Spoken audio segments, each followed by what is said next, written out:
ॐ श्री गुरुभ्यो नमः। ॐ श्री परमात्मने नमः। जयतु करुणामय शिवः, जयतु जगदम्बा, जयतु धर्मः, जयतु सत्यम्।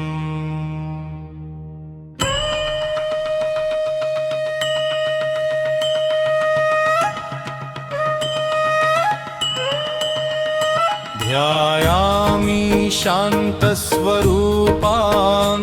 दिव्यतेजोमयी मातरम्, करुणासिन्धुं भयहारिणीं सर्वरक्षाप्रदायिनी, शिवशक्तिसमन्वितां प्रकाशमण्डलमध्यगां, मम चित्ते सदा विराजमानां नमामि।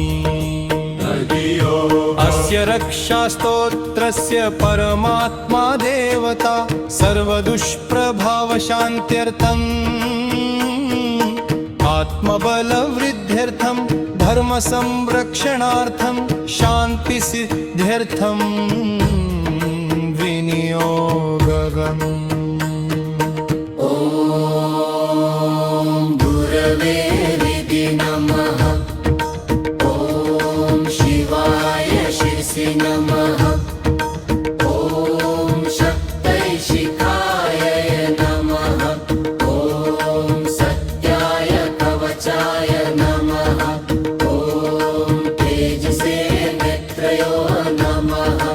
ॐ शान्तये सर्वाङ्गे नमः।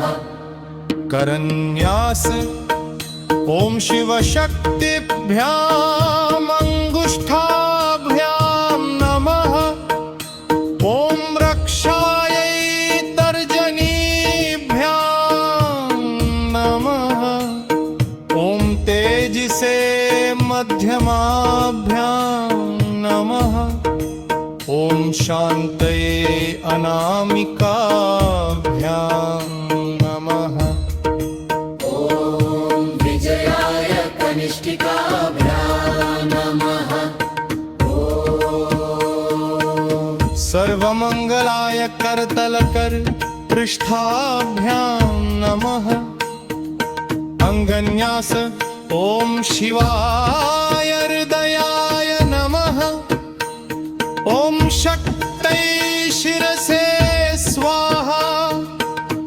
ॐ तेजसे शिखायै वशत्। ॐ रक्षाय कवचाय हुम्। ॐ प्रकाशाय नेत्रत्रयाय वौषट्। ॐ शान्तये अस्त्राय फट्। हरतरा धर्मद्वारं प्रसादेन उद्घाटय जगदम्बिके। भयदोषविनाशाय कृपां मे सततं कुरु। अहं द्वारं संशयं चैव स्वार्थबन्धं विमोचय। भक्तिभावप्रबोधेन स्तोत्रमेतत् सुफलप्रदम्। शिवशक्तिप्रसादेन हृदये दीप्यतां प्रभा। यत्र धर्मस्तत्र जय, यत्र प्रेम तत्र मे गतिः। नमस्ते विश्वरक्षिण्ये, नमस्ते करुणामयी।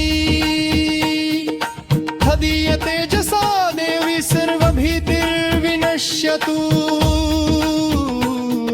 शिवदीप्ति प्रभावेन दुरितच्छाया पलायते। सत्यदीपो हृदि प्रज्वल्य सर्वान्धकारो निवर्तते। शिवशक्ति समायोगात् सर्वमङ्गलमस्तु मे। शुभ संकल्प सिद्धिश्च सत्पथे में प्रवर्तताम् जय मात जय शम्भो जय सत्यपरायण रक्ष रक्ष सदा भक्तन् शान्तिं देहि निरन्तरम् फलश्रुति एषा रक्षास्तुति भक्त्या पठिता श्रूयते यदि आत्मविश्वासवृद्धि शान्ति धर्मनिष्ठा च जायते सर्वे भवन्तु सुखिनः सर्वे सन्तु निरामया शिवशक्ति प्रसादे मङ्गलं सर्वदा भवेत्।